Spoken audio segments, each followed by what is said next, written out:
Hello guys, Indo આઈએસમાં આપનું સ્વાગત છે. પહેલો આર્ટિકલ જસ્ટિસ એન વી રમના વિશે છે. જસ્ટિસ એન વી રમના હાલ સુપ્રીમ કોર્ટના સેકન્ડ સિનિયર મોસ્ટ જજ છે. સૌથી વધારે સિનિયર કોણ છે? ભારતના સીજેઆઈ શરદ અરવિંદ બોબડે. આ બોબડે સાહેબ 24 એપ્રિલના રોજ રિટાયર્ડ થઈ રહ્યા છે. તો એમના પછી ભારતના નેક્સ્ટ સીજેઆઈ કોણ બનશે? Justice N V Ramana. અને કયા નંબરના હશે? 48મા નંબરના સીજેઆઈ હશે. મહત્વનો ફેક્ટ છે, જીપીએસસી માટે તમે યાદ રાખી શકો છો. અને આ જસ્ટિસ રમના સીજેઆઈ તરીકે પોતાની સેવા ઓગસ્ટ 2022 સુધી આપવાના છે. એટલે કે ઓગસ્ટ 2022માં આમનો સીજેઆઈ તરીકેનો કાર્યકાળ ખતમ થશે. તો મહત્વના ફેક્ટ તમે યાદ રાખી શકો છો. 48મો નંબર ખાસ યાદ રાખજો. અને લક્ષ્મીકાંતની બુકમાં સુપ્રીમ કોર્ટનું જે ચેપ્ટર છે એને તમારે ખાસ રિવાઇઝ કરવાનું છે. તમામ એક્ઝામ માટે ખૂબ જ ઇમ્પોર્ટન્ટ ચેપ્ટર છે. એના પછી નેક્સ્ટ આર્ટિકલ ઉઈગર મુસ્લિમ વિશે છે. ઉઈગર મુસ્લિમ ચાઇનામાં એક મુસ્લિમ માઇનોરિટી છે. ચાઇનાની જે નોર્થ વેસ્ટમાં સિન્ઝિયાંગ પ્રોવિન્સ આવેલી છે, આ સિન્ઝિયાંગ પ્રોવિન્સની અંદર ઉઈગર મુસ્લિમ જોવા મળે છે. ચાઇનાની મેઇન પોપ્યુલેશન હાન ચાઇનીઝ છે. અને ચાઇનાની અંદર માઇનોરિટી એટલે કે લઘુમતીમાં કોણ છે? ઉઈગર મુસ્લિમ છે. અને એ આ સિન્ઝિયાંગ પ્રોવિન્સની અંદર જોવા મળે છે. આ ઉઈગર મુસ્લિમની જે એથનિસિટી છે એ મેઇનલી તમે સેન્ટ્રલ એશિયન રિજન જુઓ તો એમાં તુર્કમેનિસ્તાન છે, એની સાથે આની એથનિસિટી મેચ થાય છે. અને ચાઇના આ ઉઈગર મુસ્લિમ ઉપર ખૂબ જ વધારે અત્યાચાર કરે છે. તો એને ધ્યાનમાં લઈને જે યુરોપિયન યુનિયન છે, યુએસ છે, યુકે છે અને કેનેડા, તો આ વેસ્ટર્ન કન્ટ્રીઝ દ્વારા ચાઇના ઉપર, ખાસ કરીને ચાઇનાના જે પણ ઓફિશિયલ્સ છે, તો એના ઉપર કેટલાક પ્રતિબંધો લગાવવામાં આવ્યા છે. અને એમની જે પણ પ્રોપર્ટી છે, તો એને આ દેશોની અંદર જે પણ એમની પ્રોપર્ટીઝ હોય તો એને ફ્રીઝ કરી દેવામાં આવી છે. સાથે ટ્રાવેલ બેન પણ આ અધિકારીઓ ઉપર લગાવી દેવામાં આવ્યો છે. તો આ પ્રકારના સ્ટેપ વેસ્ટર્ન કન્ટ્રીઝ દ્વારા લેવામાં આવ્યા છે. એના પછી આજનો જે નેક્સ્ટ આર્ટિકલ છે તો એ તુલિપ ગાર્ડન વિશે છે. તો તમને પૂછવામાં આવે એક્ઝામમાં કે તુલિપ ગાર્ડન એ કયા રાજ્ય અથવા તો યુનિયન ટેરેટરીમાં લોકેટેડ છે? તો જમ્મુ એન્ડ કાશ્મીરમાં. યાદ રાખજો, ખૂબ જ ઇમ્પોર્ટન્ટ છે. જમ્મુ એન્ડ કાશ્મીર યુનિયન ટેરેટરીમાં આ તુલિપ ગાર્ડન લોકેટેડ છે. અને પ્રધાનમંત્રીએ ભારતના લોકોને રિક્વેસ્ટ કરી છે કે તમે જ્યારે નવરા પડો ને ત્યારે આ તુલિપ ગાર્ડન છે તો એની તમે એક વખત વિઝિટ કરજો, તમને મોજ આવશે, આવું પ્રધાનમંત્રીએ કીધું છે. તો આપણે આ તુલિપ ગાર્ડનના વિશે થોડી બેઝિક ઇન્ફોર્મેશન લઈએ. તો જમ્મુ એન્ડ કાશ્મીરમાં જે ઝાબ્રાવન રેન્જ છે, આ ઝાબ્રાવન રેન્જ હું આને પ્રોનાઉન્સ કરું છું, તો એક પ્રકારે સબ હિમાલયન અથવા તો સબ માઉન્ટેન આપણે એને કહી શકીએ. તો એક રેન્જ છે ઝાબ્રાવન રેન્જ, જે મેઇનલી પીર પાંજાલ અને ગ્રેટ હિમાલયન રેન્જ, તો આની વચ્ચે આવે છે જમ્મુ એન્ડ કાશ્મીરમાં. યાદ રાખજો, ખૂબ જ ઇમ્પોર્ટન્ટ છે. ઝાબ્રાવન જે રેન્જ છે તો એના ફૂટહિલમાં આ તુલિપ ગાર્ડન છે તો લોકેટેડ છે, જમ્મુ એન્ડ કાશ્મીરમાં છે. અને લગભગ 15 લાખ જેટલા જે ફ્લાવર છે તો અહીંયા તમને જોવા મળશે જ્યારે તમે જાશો ત્યારની વાત છે. તો મેઇનલી ઝાબ્રાવન રેન્જની આપણે વાત કરીએ તો એક સબ માઉન્ટેન રેન્જ છે હિમાલયમાં. અને મેઇનલી જે પીર પાંજાલ રેન્જ છે અને ગ્રેટ હિમાલયન રેન્જ છે જમ્મુ એન્ડ કાશ્મીરમાં, તો એની વચ્ચે આ ઝાબ્રાવન રેન્જ છે તો એ જોવા મળે છે. અને ઝાબ્રાવન રેન્જની ફૂટહિલમાં આ તુલિપ ગાર્ડન આવેલું છે, જ્યાં તમારે વિઝિટ કરવા માટે નવરા પડો ત્યારે જવાનું છે. રાઈટ. એના પછી જે નેક્સ્ટ આર્ટિકલ છે તો શ્રીલંકાના બારામાં છે. તો જો United Nation Human Right Council, જેનું હેડક્વાર્ટર છે સ્વિટ્ઝરલેન્ડના જીનેવામાં, તો એની રિસન્ટલી મિટિંગ હેલ્ડ થઈ હતી. અને આ મિટિંગમાં શ્રીલંકાની વિરુદ્ધમાં એક રેઝોલ્યુશન હતું. શાની માટે? તો જેવી રીતે ચાઇનાની અંદર તમે જોશો તો ઉઈગર મુસ્લિમ ઉપર જે રીતે અત્યાચારો થાય છે, તો એવી જ સિચ્યુએશન ક્યાંક ને ક્યાંક શ્રીલંકાની અંદર આપણે જોઈએ. તો માની લો કે આ શ્રીલંકા છે, તો શ્રીલંકાનો જે નદન પોર્શન છે તો ત્યાં એક પ્રોવિન્સ છે જાફના પ્રોવિન્સ. યાદ રાખજો, ઇમ્પોર્ટન્ટ છે આ બધા. જેવી રીતે તમે જોશો તો ચાઇનાની અંદર સિન્ઝિયાંગ પ્રોવિન્સ, પછી શ્રીલંકાની અંદર જાફના પ્રોવિન્સ, અને એવી જ રીતે મ્યાનમાર છે. મ્યાનમાર, જેને આપણે પહેલાં એને બર્મા કહેતા હતા, તો મ્યાનમારમાં એક પ્રોવિન્સ છે રખાઇન પ્રોવિન્સ. અને આ રખાઇન પ્રોવિન્સમાં કોણ જોવા મળે છે? તો રોહિંગ્યા મુસ્લિમ જોવા મળે છે. અને રોહિંગ્યા મુસ્લિમ ઉપર પણ અત્યાચાર થાય છે. તમે જુઓ, આ પ્રોવિન્સ અને ક્યાંક ને ક્યાંક કોઈ ના કોઈ માઇનોરિટી ત્યાં જોવા મળે છે. જેવી રીતે રખાઇન પ્રોવિન્સ છે તો ત્યાં રોહિંગ્યા મુસ્લિમ છે. પછી તમે શ્રીલંકામાં જોશો તો શ્રીલંકામાં આ માની લો કે શ્રીલંકા છે તો એનો નદન પોર્શન છે તો ત્યાં જાફના છે. અને એ જાફનામાં તમિલ લોકો માઇનોરિટીમાં જોવા મળે છે. જે ઇન્ડિયાનું તમિલનાડુ છે ને એની સાથે ક્યાંક ને ક્યાંક આનું લિંકેજ તમે જોવા મળે છે, કારણ કે બંને ખૂબ જ નજીકમાં છે. રાઈટ. અને એટલા માટે આ શ્રીલંકાની અંદર તમિલ માઇનોરિટી જોવા મળે છે. અને શ્રીલંકામાં મેજોરિટીમાં કોણ છે?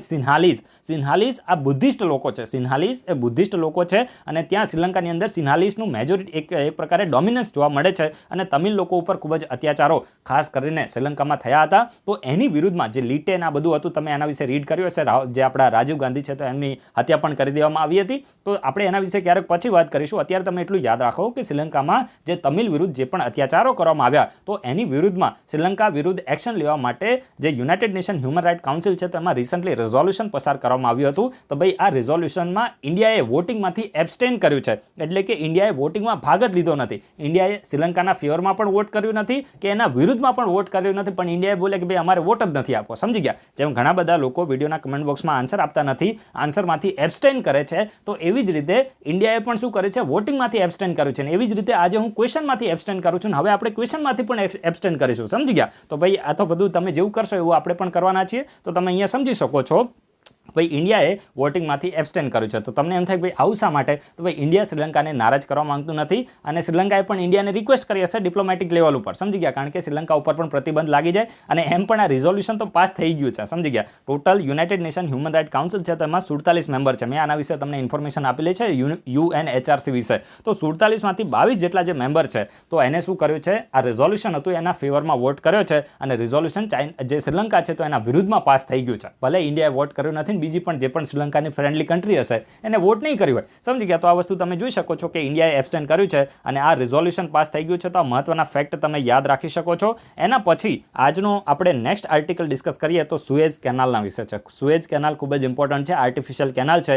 મેઇનલી જે મેડિટેરિયન સી છે, જેને આપણે ગુજરાતીમાં ભૂમધ્ય સમુદ્ર કહીએ, તો એને રેડ સી સાથે કનેક્ટ કરે છે સુએઝ કેનાલ, રાઈટ? તો મેડિટેરિયન સીને રેડ સી સાથે આ સુએઝ કેનાલ કનેક્ટ કરે છે. અને અત્યારે ન્યૂઝમાં કેમ છે, તો ભાઈ આ સુએઝ કેનાલ છે તો એમાં કેટલાક બ્લોકેજ લાગી ગયા હતા, એટલા માટે ન્યૂઝમાં આવી છે. તો એમાં કંઈ વધારે પડતું ઇમ્પોર્ટન્ટ નથી. આપણી માટે સુએઝ કેનાલ વિશે કેટલીક બેઝિક ઇન્ફોર્મેશન આપણને હોવી જોઈએ, તો એના વિશે આપણે બેઝિક ઇન્ફોર્મેશન લઈએ. તો જો સુએઝ કેનાલ છે ને, તો એક પ્રકારે ખૂબ જ બિઝી એક ટ્રેડ રૂટ આને માનવામાં આવે છે, ખૂબ જ મહત્વનો ચોક પોઈન્ટ પણ આને આપણે કહી શકીએ. તો જો ખાસ કરીને વિશ્વમાં જેટલો પણ ટ્રેડ થાય છે એમાંથી 12% ટ્રેડ વોલ્યુમના કન્ટેક્સમાં વાત કરીએ તો 12% ટ્રેડ આ સુએઝ કેનાલમાંથી થાય છે. અને આ કેનાલને ક્યારે બનાવવામાં આવી હતી? તો 1869માં 1869માં આ કેનાલ છે તો એને બિલ્ડ કરવામાં આવી હતી. એક આર્ટિફિશિયલ છે, એટલે કે હ્યુમન મેડ આ કેનાલ છે, નેચરલ કેનાલ નથી, right? And it provides a major shortcut for the ship moving. હવે જો પહેલાં કેવું થતું હતું, માની લો કે આ યુરોપ છે, રાઈટ? અને આ એશિયન કોન્ટિનેન્ટ છે અને આફ્રિકન કોન્ટિનેન્ટ છે, એવું માની લો, જસ્ટ ખાલી હાઇપોથેટિકલ વાત છે. હવે માની લો કે તમારે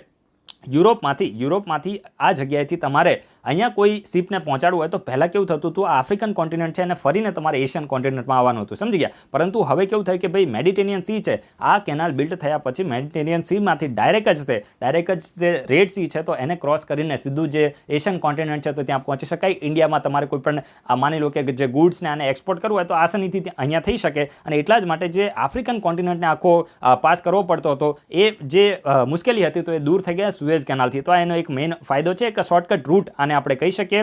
and the 150 years old canal was control by the British and French interest in the initial ad. એટલે કે જ્યારે ઇનિશિયલી કેનાલ બની તો ત્યારે ઇનિશિયલી આ કેનાલ ઉપર કોનો કંટ્રોલ હતો? તો બ્રિટિશર્સ અને ફ્રેન્ચનો કંટ્રોલ હતો. પરંતુ 1956માં 1956માં જે ઇજિપ્તના લીડર હતા, એમનું નામ તમારે યાદ રાખવાની જરૂર નથી. તો ઇજિપ્તના લીડર દ્વારા આ જે કેનાલ હતી તો એને નેશનલાઇઝ કરી દેવામાં આવી. ક્યારે? 1956માં. તો આ તમે યાદ રાખી શકો છો. જે સુએઝ કેનાલ છે તો એમાં સૌથી વધારે રેવન્યુ કોને મળે છે? તો એ મળે છે ઓબ્વિયસલી ઇજિપ્તને, right? And over the year the canal has been widen and deepen. અને જેમ જેમ ટ્રેડ વધતો ગયો એવી રીતે આ કેનાલ છે તો એને પહોળી અને કહેવાય ને કે ડીપન એટલે કે ઊંડામાં ઊંડી કરવામાં આવી, જેથી કરીને જે મોટા શિપ હોય તો એ પણ અહીંયાથી પસાર થઈ શકે. અને in 2015 the Egypt announce plan to further expand the Suez Canal aiming to reduce the waiting times and double the number of the ship that can use the canal daily by 2023. એટલે કે 2015માં ઇજિપ્તની સરકાર છે તો એને આ કેનાલને વધારે કહેવાય ને કે એક્સપાન્ડ કરવાનું નક્કી કર્યું, એનો પ્લાન કર્યો. કારણ કે કહેવાય ને કે ભાઈ જેમ જેમ તમને ખબર છે કે ભાઈ ગ્લોબલાઇઝેશન વધી રહ્યું છે, એવી રીતે ઇન્ટરનેશનલ ટ્રેડ વધવાનો છે, અને એના હિસાબથી આ પ્રકારના શિપને ત્યાં ઊભા રહીને વેઇટિંગ કરે ને એક શિપ નીકળે પછી બીજું જાય, તો આ બધું ટાઈમ પણ ઘણો બધો વેસ્ટ થાય. તો એ વેઇટિંગ ટાઈમને રિડ્યુસ કરવા માટે અને જેટલા પણ નંબર ઓફ શિપ હાલ પસાર થાય છે એનાથી 2023 સુધીમાં ડબલ પસાર થાય, તો એ પ્રકારનો પ્લાન 2015માં જે ઇજિપ્તની સરકાર છે તો એના દ્વારા લાવવામાં આવ્યો હતો. તો મહત્વના ફેક્ટ તમે યાદ રાખી શકો છો. એના પછી જે નેક્સ્ટ ક્વેશ્ચન છે તો હેશટેગ ફ્રીડમ પાઇનેપલ કેમ્પેનના વિશે છે. તો તમને પૂછવામાં આવે કે હેશટેગ ફ્રીડમ પાઇનેપલ કેમ્પેન એ કોના દ્વારા ચલાવવામાં આવ્યું છે? તો તાઇવાનની સરકાર દ્વારા. કોના દ્વારા? તાઇવાનની સરકાર દ્વારા. અને જો ચાઇના અને તાઇવાન વચ્ચે પહેલાંથી જ તમને ખબર છે કે કોન્ટ્રોવર્સી ખૂબ જ વધારે છે, બંને એકબીજાને દુશ્મન માને છે. અને જે તાઇવાનવાળા એમ બોલે છે કે ભાઈ અમે જે મેઇન ચાઇનીઝ છીએ તો એ અમે છીએ, સમજી ગયા. અને જે હાલ અત્યારનું જે ચાઇના છે તો વન ચાઇના પોલિસીમાં માને છે, બોલે કે તાઇવાન જેવો કોઈ દેશ જ નથી, સમજી ગયા, અને તાઇવાનને પોતાનો ભાગ માને છે. તો એ બંને વચ્ચે પહેલાંથી દુશ્મની તો જોવા મળે જ છે. અને એક અત્યારે નવો એક પોઈન્ટ એમાં જોવા મળે છે કે ભાઈ ચાઇનાની સરકાર છે તો એને થોડા સમય પહેલાં શું કર્યું કે ભાઈ તાઇવાનમાંથી જે પણ પાઇનેપલ આવતા હતા ને, અનાનસ જેને આપણે કહીએ, તો એના ઉપર પ્રતિબંધ લગાવી દીધો. બોલે કે આ જે આવે છે તો એની અંદર કેટલાક રોગી મતલબ જીવાણુ ને આ બધું એની અંદર જોવા મળે છે. કે એક સારો એવો શબ્દ આની અંદર યુઝ કર્યો હતો કે ભાઈ જે પણ હાર્મફુલ ક્રિએચર્સ આની અંદર જોવા મળે છે, એટલે કે જે હાર્મફુલ આની અંદર જંતુઓ જોવા મળે છે, અને એટલા માટે જે પાઇનેપલનો ઇમ્પોર્ટ થતો હતો તેના ઉપર બેન લગાવી દીધો. તો એના વિરુદ્ધમાં જે તાઇવાનની સરકાર છે તો આને ખૂબ જ વિરોધ કર્યો છે, અને પોતાના દેશના લોકોને કીધું ભાઈ તમે વધારે ને વધારે જે પાઇનેપલ છે તો એને તમે પરચેસ કરો, અને સોશિયલ મીડિયા ઉપર જે પણ ફ્રેન્ડલી લાઇક માઇન્ડેડ કન્ટ્રીઝ છે તો એને રિક્વેસ્ટ કરે છે કે ભાઈ તમે પણ તાઇવાન છે તો એના સપોર્ટમાં આવો, અને જે ચાઇના છે તો એનો વિરોધ કરો, અને આ પ્રકારની મોટી વાતો કરવામાં આવી છે. તો તમે સમજી ગયા છો આ કેમ્પેન કોના દ્વારા ચલાવવામાં આવી છે. એના પછી નેક્સ્ટ આજનો આર્ટિકલ આપણે ડિસ્કસ કરીએ તો સિંગમોત્સવ, શું એકદમ કોમ્પ્લિકેટેડ નામ છે, સિંગમોત્સવ. તો આ ફેસ્ટિવલ કયા રાજ્યનો છે એટલું તમારે યાદ રાખવું છે. ગોવાનો એક ટ્રાઇબલ ફેસ્ટિવલ છે, બસ આટલું તમે યાદ રાખો, બીજું કંઈ યાદ રાખવાનું નથી. અને અમુક વખતે તમને છે ને આ રીતે પણ આપી દેશે, SHIGMO, આટલું પણ શોર્ટ નામ આપે, સિગ્મો. તો આ કયા રાજ્યનો ફેસ્ટિવલ છે તો ગોવાનો ટ્રાઇબલ ફેસ્ટિવલ છે, આટલું તમારે યાદ રાખવાનું છે. અને આ વર્ષે આ ફેસ્ટિવલનું સેલિબ્રેશન નહીં થાય કારણ કે COVID-19 પેન્ડેમિક એની પીક ઉપર ચાલી રહ્યું છે, right. So guys, thanks for watching. તમારા બધાનો દિવસ શુભ જાય.